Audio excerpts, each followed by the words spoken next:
اليوم وجدت في الفطور كيش عائلي بالسبانخ والدجاج، كيجي سهل وخفيف وسريع في التحضير. في مقلاة نوضعوا البصل المفروم، يحتاج 2 حبات بصل، بعد كنضيف لهم قليل من زيت الزيتون، ملح وفلفل حار يعني ابزار.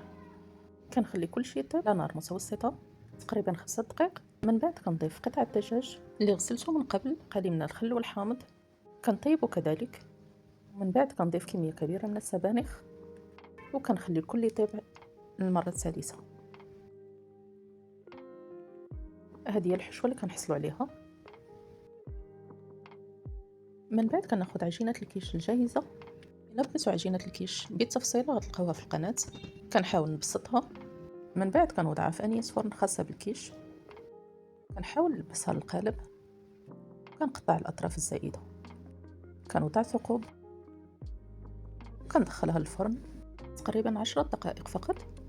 من بعد كنضيف الحشوة، وبالنسبة للطبقة الأخيرة فكنحتاج لها 2 ديال البيضات، كريمة طبخ 250 مليلتر، ملح إبزار، نخلط جيدا. من بعد كنضيفها على الحشوة، نفرغ الكل جيدا ونغطي سطح الكيش. اخر مكون بقى لينا وهو الجبن المفروم اللي كنوزعوه على سطح الكيش. من بعد كندخلوه الفرن بدرجه حراره 170 حتى يطيب من الاسفل والاعلى. وهذا هو شكل الكيش العائلي، وبالصحه والراحه.